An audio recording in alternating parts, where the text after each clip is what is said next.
नमस्कार, मैं हूं सिकता देव। देश के महानगर भारत का आईना तो उसके छोटे शहर और कस्बे उसकी नब्ज। तो अगले आधे घंटे रखिए देश की नब्ज पर हाथ हमारे साथ। हमारा भारत में आज ग्राउंड रिपोर्ट। आयुष्मान भारत योजना में गड़बड़ियां मध्य प्रदेश में भी, और मणिपुर के मेडिकल और इंजीनियरिंग के छात्र अपनी पढ़ाई को लेकर हैं परेशान।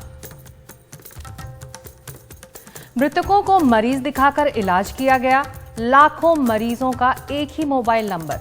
आप पूछेंगे ये कैसे, लेकिन ये हकीकत है। ये गड़बड़ियां आयुष्मान भारत प्रधानमंत्री जन आरोग्य योजना में मिली हैं। ये सब सीएजी की रिपोर्ट से सामने आई हैं, जो संसद में पेश हुई, जिसमें सितंबर 2018 से मार्च 2021 तक योजना का पूरा लेखा जोखा है। मध्य प्रदेश में भी इस योजना पर कई सवाल उठ रहे हैं। हमारी ग्राउंड रिपोर्ट।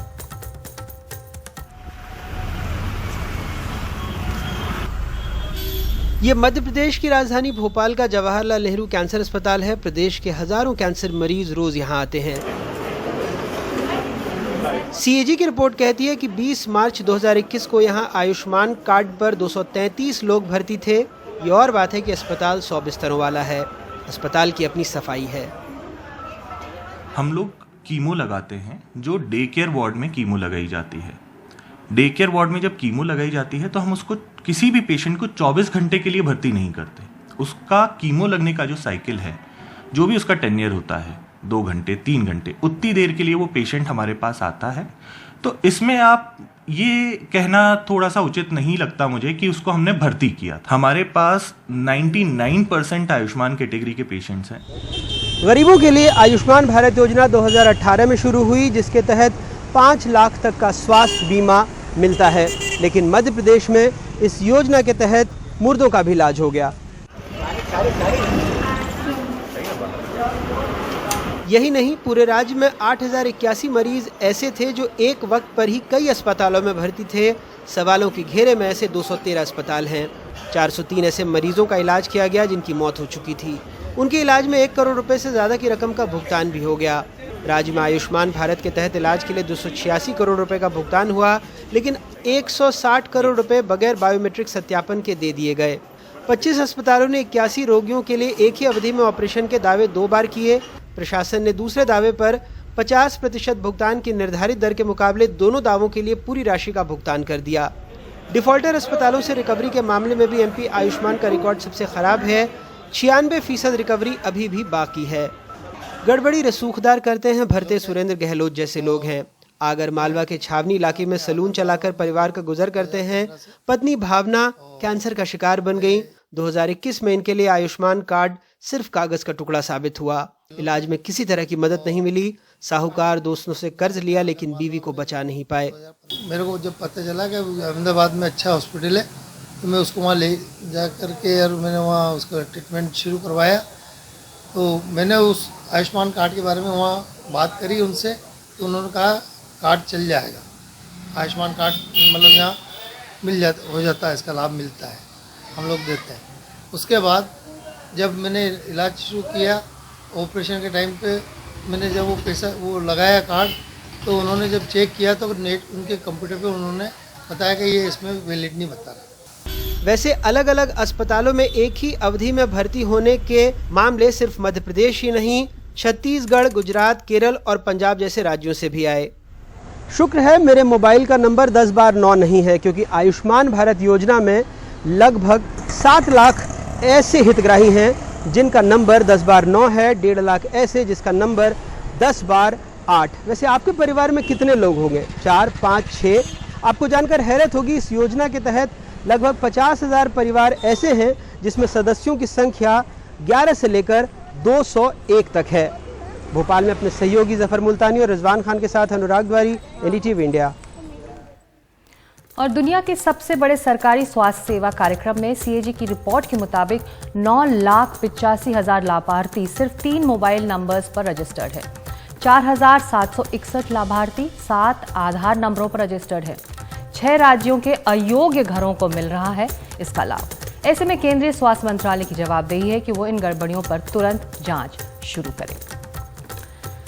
उधर मणिपुर में विरोध प्रदर्शन और उसके बाद भड़की हिंसा ने छात्रों का भविष्य भी अधर में लटका दिया है।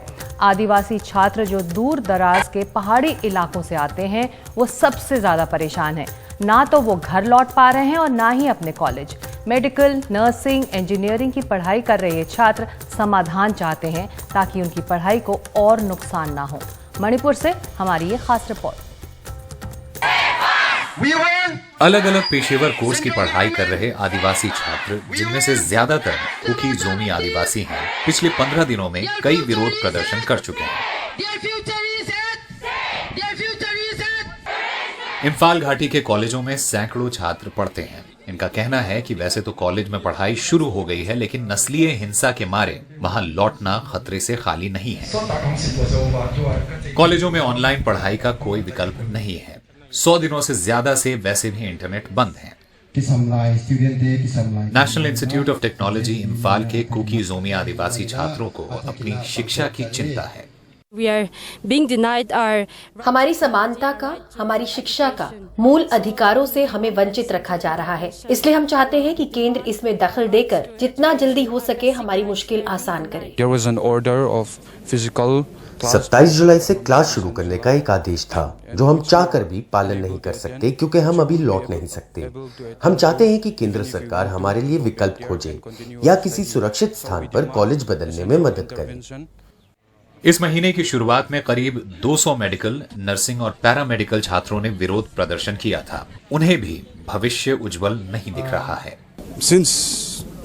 हम आदिवासियों को घाटी से निकालकर बाहर किया गया। चूड़ा चांदपुर मेडिकल कॉलेज के भी आदिवासी छात्रों को भी भगा दिया गया है। हमें शिक्षा की कोई राह नहीं दिखती। बहुत से छात्र अब ग्राम सुरक्षा समूह का हिस्सा बनकर लड़ाई में शरीक हो रहे हैं। चूड़ा चांदपुर में मंगते के साथ गुवाहाटी से रत्नदीप चौधरी की रिपोर्ट, एनडीटीवी इंडिया के लिए। और जुलाई के पहले हफ्ते में ही मणिपुर के शिक्षा मंत्री थाउनाओजाम बसंत कुमार सिंह ने एक स्कीम को लॉन्च किया था जिसमें राज्य के करीब 51 कॉलेज के छात्र अपनी पसंद से दूसरे कॉलेज का चुनाव कर पढ़ाई शुरू कर सकते हैं। इसके लिए उन्हें कोई फी नहीं देनी होगी और एडमिशन भी फ्री में होगा। लेकिन राज्य में फैली अनिश्चितता के माहौल में छात्रों को इससे कहीं ज्यादा भरोसा चाहिए। उधर राजस्थान में महिलाओं के खिलाफ अपराध करने वाले अब आराम से नहीं रह सकेंगे। राज्य सरकार ने फैसला कर लिया है कि कम से कम ऐसे लोगों को वो सरकारी नौकरी तो नहीं देने वाली जिसके चरित्र पर दाग है। सबका रिकॉर्ड अब सरकार रखने वाली है। राजस्थान में मनचलों की अब खैर नहीं। महिलाओं के खिलाफ बढ़ते अपराधों को थामने के लिए राज्य सरकार ने एक सख्त फैसला लिया है। छेड़छाड़ और अत्याचार के मामलों में आरोपियों के खिलाफ सख्त कार्रवाई होगी और ऐसे लोगों का रिकॉर्ड भी रखा जाएगा। यही नहीं, आगे चरित्र प्रमाण पत्र के आधार पर ही अब राज्य में लोगों को सरकारी नौकरियां मिल पाएंगी। ऐसी घटनाओं करने वालों की अलग लिस्ट बन रही है। अब हिस्ट्री शीटर की तरह लिस्ट बनेगी, हिस्ट्री शीटर की तरह लिस्ट बनेगी और अलग रिकॉर्ड रखा जाएगा थानों के अंदर।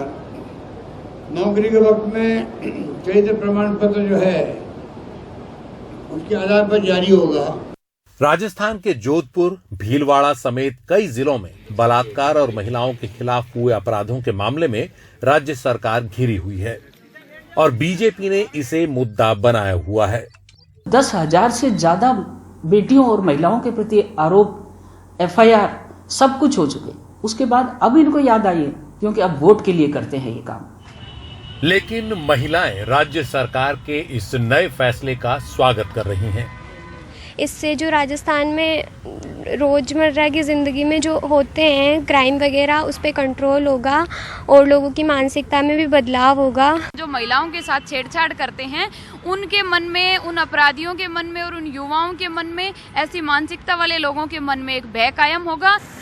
वैसे पुलिस भी अब राज्य में ज्यादा सक्रिय दिख रही है। जयपुर पुलिस ने ऑपरेशन गरिमा नाम से एक अभियान की शुरुआत की है।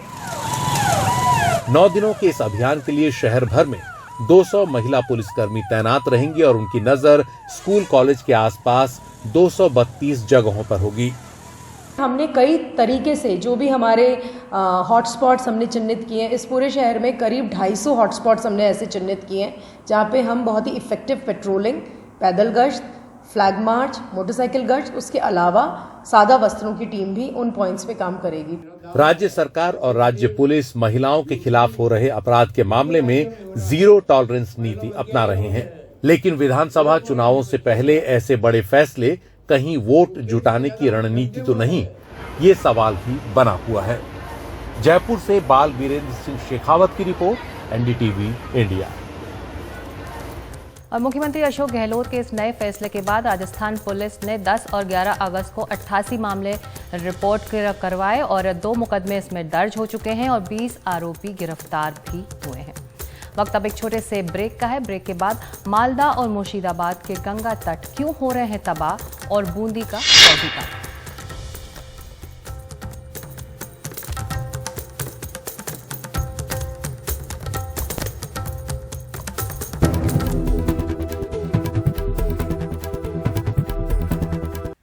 आप देख रहे हैं हमारा भारत। पश्चिम बंगाल के मालदा और मुर्शिदाबाद जिलों में गंगा तट पर रह रहे लोग परेशान हैं। नदी तटों को काट रही है और गांव उजड़ रहे हैं। खेत, घर, स्कूल, मंदिर सब पानी में समा रहे हैं और ये पूरा मामला राज्य सरकार बनाम केंद्र सरकार बनकर रह गया है।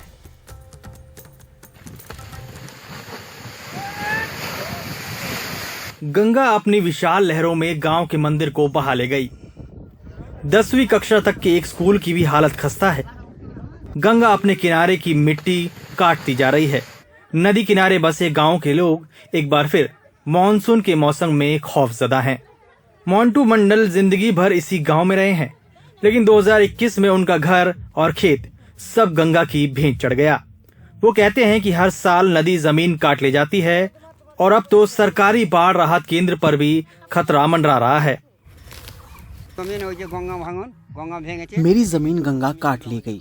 जहाँ पर वो नाव दिख रही है वहाँ मेरी 5 बीघा जमीन थी।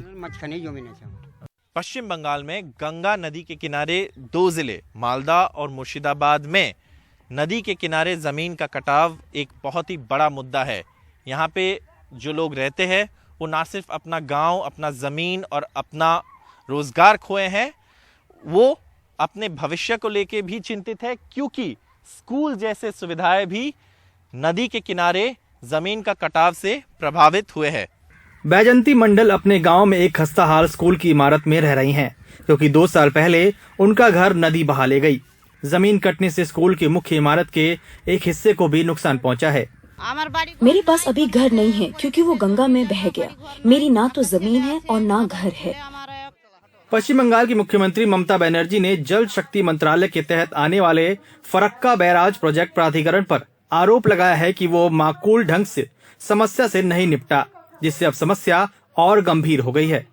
प्रधानमंत्री को लिखे एक पत्र में उन्होंने 21 ऐसे ठिकानों का जिक्र किया जहां राज्य सरकार ने 4 साल में काम किया है और फरक्का बैराज से जमीन के कटाव को रोकने के काम का गंभीरता से जायजा लेने को कहा।